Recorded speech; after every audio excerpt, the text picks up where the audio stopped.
अब बच्चों next topic है इलेक्ट्रिक फील्ड। आपको याद होगा कि हम स्टैंडर्ड 11th में पढ़े थे ग्रेविटेशनल फील्ड। तो हम जानते हैं कि मानो कि कोई भी ऑब्जेक्ट है तो उसके सराउंडिंग स्पेस में उसके ग्रेविटेशनल फोर्स की इफेक्ट होती है, लेकिन जब दूसरा ऑब्जेक्ट हम उसके पास रखते हैं at that time we can experience that gravitational force. जैसे कि अर्थ के सराउंडिंग में अर्थ के ग्रेविटेशनल फोर्स की इफेक्ट है, हम देख नहीं सकते कि उसका फील्ड कैसा है, लेकिन जब कोई भी ऑब्जेक्ट अर्थ के ग्रेविटेशनल फोर्स की विसिनिटी में आती है तो वो अट्रैक्टिव फोर्स एक्सपीरियंस करती है।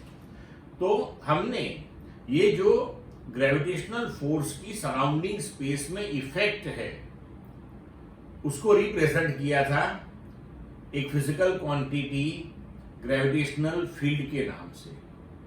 उसी तरह से अगर हम कोई भी इलेक्ट्रिक चार्ज ले ले तो वो इलेक्ट्रिक चार्ज अगर सिंगल चार्ज है अलोन तो उसके सराउंडिंग में उसकी इफेक्ट तो होगी ही होगी। जब दूसरा चार्ज आप उसके पास लाओ then you can experience the force acting on it. तो अगर दूसरा चार्ज हम यहाँ पे ना रखें तो इसका मतलब ये तो नहीं है कि ये जो पहला चार्ज है वो सराउंडिंग में कोई इफेक्ट देता ही नहीं है।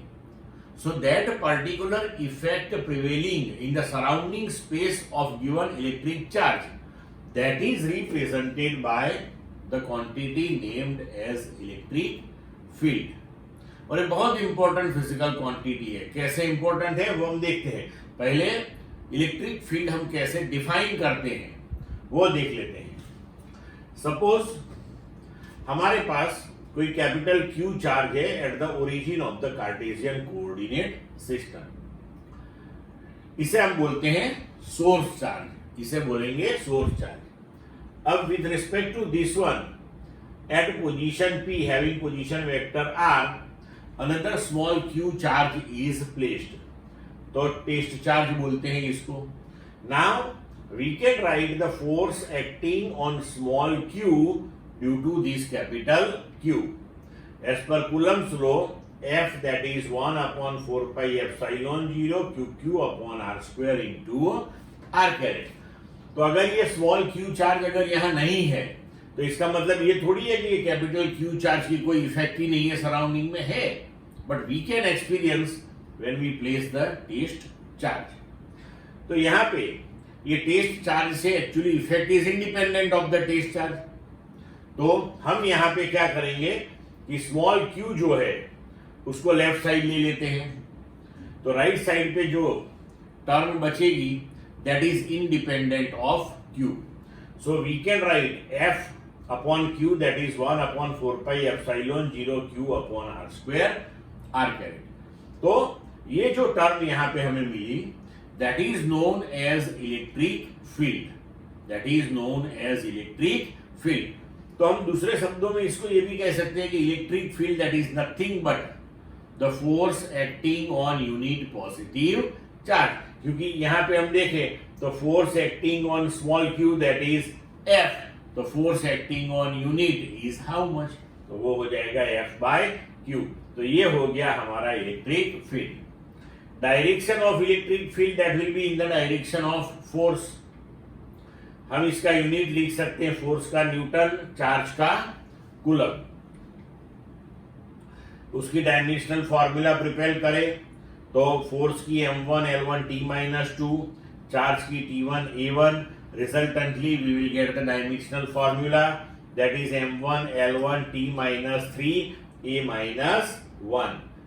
Then see now we can give the definition like this।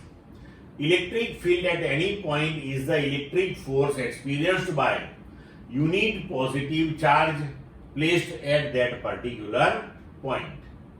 Now the direction of electric field that is in the direction of electric force on unit positive charge। Now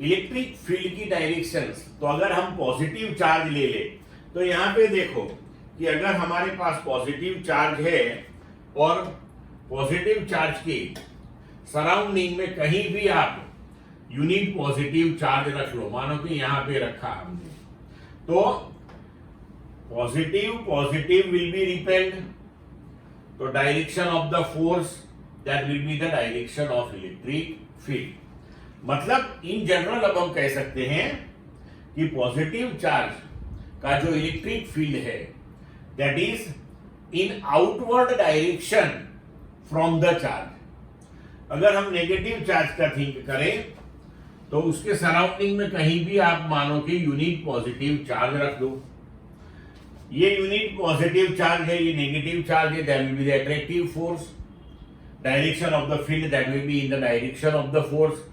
मतलब कि negative charge जो है उसकी electric field from infinity towards the charge होगा और positive का from charge to infinity होगा।